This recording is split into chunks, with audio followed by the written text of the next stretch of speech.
السلام عليكم حبيباتي، كي دايرين؟ لاباس عليكم؟ ضاحكين ناشطين؟ كنتمنى ربي تكون صحتكم لاباس وتكون اموركم يا هذيك يا ربي.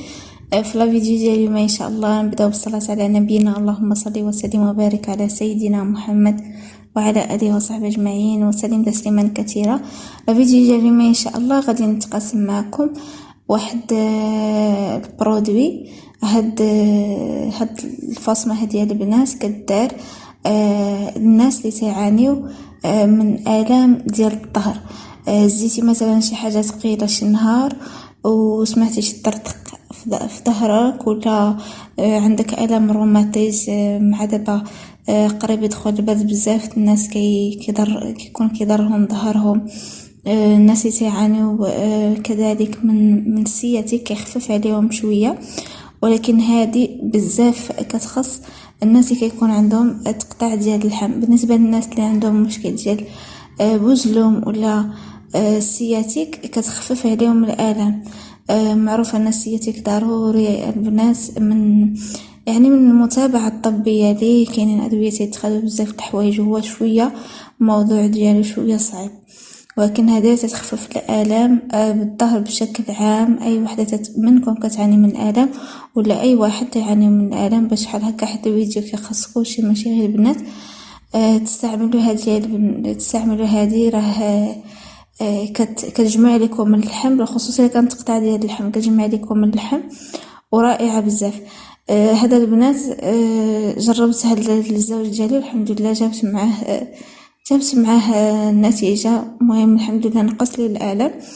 هذا البنات كتباع في الفورماسيان. انا درت الفيديو لحقاش بزاف الناس انا براسي ما عرفتهاش، كانت قالت لي غير حماتي وخديتها وخديناها في الصيدليه. قلت علاش ما نديرش عليها الفيديو، يقدر بزاف الاخوات والاخوان ما يقدروا ما يكونوش عارفينها. راه كتباع وكاينه. هذه فاصمه تتباع في الفورماسيان، دايره 35 درهم.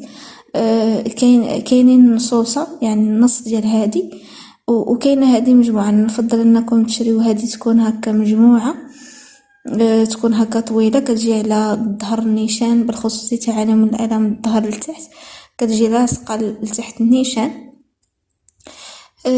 وتثمن ديالها رخيص، يعني عوض ما تشريو جوج نصوصات شريو هذه كامله بحال هكا. وهذه هي سميتها كما كتشوفوا راني مصوره لكم كلشي. وكتكون واحد الفاصمه من الداخل الله راه حيدتوها. انا ما كنتش بغيت نحيدها باش ما يضربهاش البرد وما تبغيش تلصق ليا ملي نبغي نستعملها. داكشي علاش ما شفتوهاش معايا حيدتها. ملي كتحيدوها راه كتلقاو واحد الماده خضراء فيها الداخل، كتلقاو فيها واحد الماده الخضراء لداخل، فيها ريحه فليو، وفليو راه زوين بزاف. الناس يتعانيو من الم الظهر غير تشدو دقوه مزيان وديروه في شي تسخنوه شويه فوق المقله وديروه في شي زيف حياتي وديروه البلايص اللي عندكم فيهم الالم الظهر، كيخفف بزاف الم الظهر بالخصوص في البرد. المهم ضروري تقوموا اول حاجه بالتنظيف ديال البلاصه اللي غتلصقوها فيها اللي فيها الالم في الظهر، سواء عندكم الالم اسفل الظهر ولا الوسط ولا الفوق جهه الكتاف. يعني اي بلاصه بغيتو ديروها فيها كتشدوا فوطه كديروها في الماء سخون وكتنظفوا بها البلاصه مزيان. مخصوش يكونوا لا زيوت لا والو باش هاد الفاصمه هذه تلصق لكم مزيان. تشدوها تلصقوها في البلاصه اللي كيكون فيها الالام، وحاولوا انتم كتلصقوها كتجروها مزيان باش بحال هكا تلصق لكم مزيان.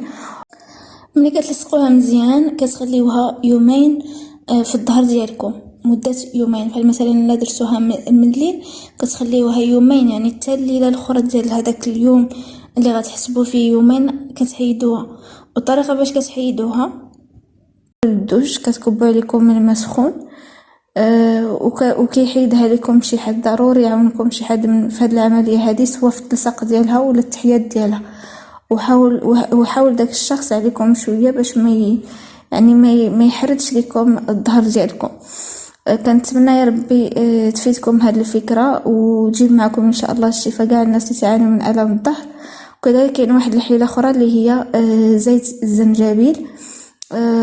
زيت الجنجبيل خلطوها مع زيت القرفة ودهنوا بها البلايص اللي كتعانيو من الالام، سواء الركبه ولا الظهر ولا اي بلاصه عندكم فيه الالام ديال المفاصل. كدهنوا هاد جوج ديال الزيوت، هما معروفين الزيوت اللي هما سخان كيسخنوا. سبق لي شاركتهم معكم حتى بالنسبه للنساء اللي عندهم بروده في الرحم.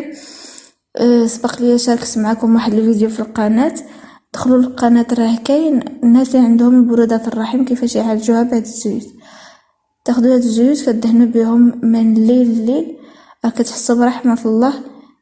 كيسخنوا لكم ديك البلاصه مزيان. كنتمنى يا ربي هاد الفيديو ينال الاعجاب ديالكم وتكونوا استفدتوا. هكا بغيت نحط لكم فيديو ظريف خفيف، وان شاء الله نتلاقاو غدا ان شاء الله فيديو جديد، ونشوفكم ان شاء الله في فيديو جاي. طلعوا لي فراسكم بزاف. السلام عليكم.